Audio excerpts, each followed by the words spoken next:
10 desivých zbraní na svete 10. 46 cm Schnellade Kanone C 34 bolo jedným z najsilnejších delostreleckých diel, ktoré používali Nemci v 40. rokoch minulého storočia. Toto dielo bolo používané v pobrežnej obrane. Malo kaliber 46 cm a dĺžku hlavne 52 kalibrov, čo mu dávalo pôsobivú dĺžku 21 metrov. Maximálny dostrel dosahoval približne 56 km a strely vážili od 600 do 1030 kg, v závislosti od typu a určenia. Dielo dokázalo vystreliť 2 náboje za minútu, čo z neho robilo veľmi účinný nástroj v obranných operáciách. Jedno z najslávnejších diel bolo v Lindemann vo Francúzsku, ktoré vystrelilo viac než 2000 granátov na Dover vo Veľkej Británii. 9. Námorné míny sú jedným z najnebezpečnejších druhov zbraní používaných na mori. Boli navrhnuté na potápania lodí a ponoriek. Zohrávajú kľúčovú úlohu pri námorných blokádach, zabezpečovaní prístavov a ochrane pobrežia. Moderné námorné míny sú výsledkom technologického vývoja, ktorý sa začal v 19. storočí a trvá dodnes.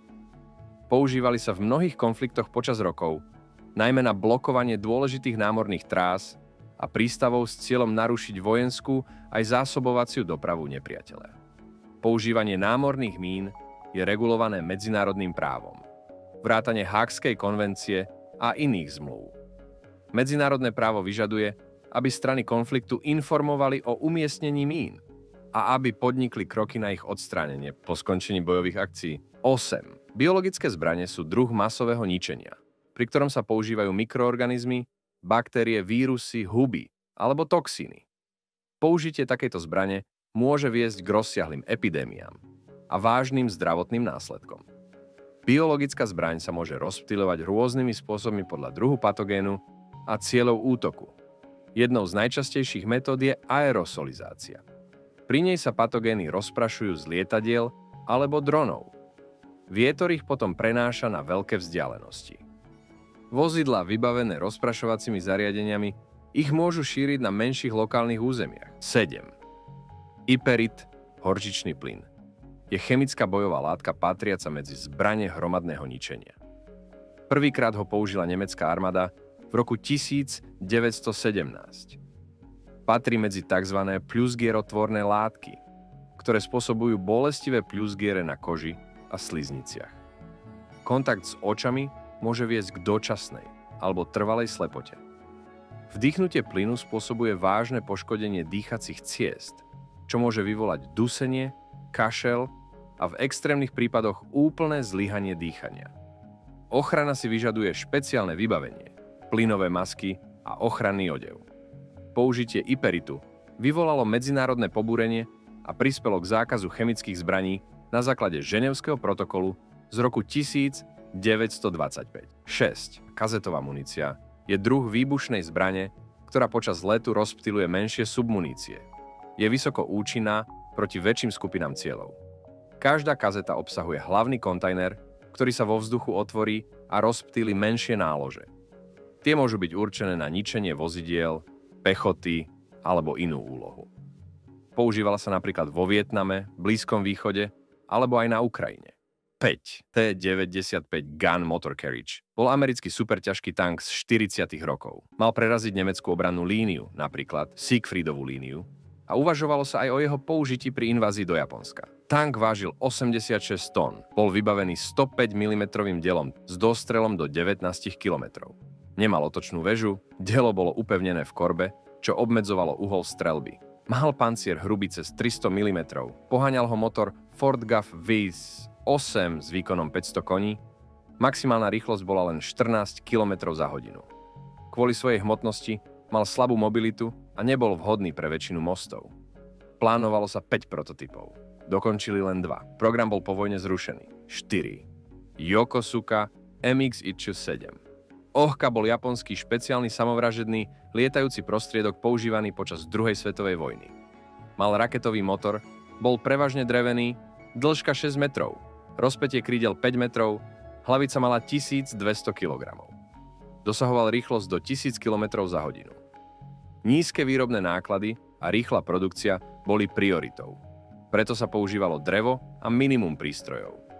Prvýkrát sa bojovo použila v marci 1945. 12.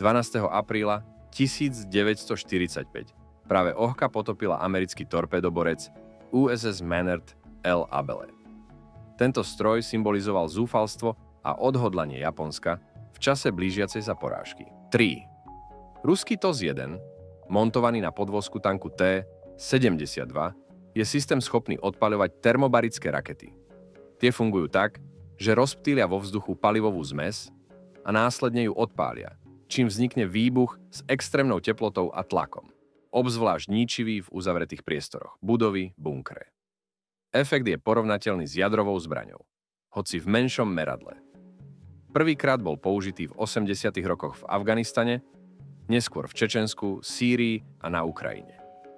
Jedna salva dokáže zničiť oblasť s rozlohou stoviek metrov štvorcových. 2. RS-28 Sarmat Satan 2. Ruská medzikontinentálna balistická raketa. Vývoj začal v roku 2009. Do služby bola oficiálne prijatá v roku 2023. Raketa je trojstupňová, na kvapalné palivo, dĺžka 35 metrov, priemer 3 metre, štartovacia hmotnosť 208 tón. Dokáže niesť až 10 tón nákladu, 10 veľkých jadrových hlavíc alebo až 16 menších. Môže byť vybavená hypersonickými klzákmi Avangard. Má dolet okolo 18 000 kilometrov. Vďaka technológii rýchleho štartu je čas jej odhalenia satelitmi výrazne skrátený, čo sťažuje jej zachytenie protivzdušnou obranou. 1. Bombardier B-2 Spirit je americké stealth lietadlo, navrhnuté na prienik do silne chráneného vzdušného priestoru. Jeho tvar lietajúceho krídla znižuje radarovú stopu a umožňuje mu zostať prakticky neviditeľným. B-2 má rozpätie krídel 52,4 metra, dĺžku 21 metrov a maximálnu vzletovú hmotnosť 170 tón. Dosiahne rýchlosť takmer 1010 km za hodinu a dolet viac ako 11 000 km. Unesie až 18 tón výzbroje od jadrových bomb po presne navádzané konvenčné zbranie. Vyrobených bolo iba 21 kusov s cenou vyše $2 miliárd za kus.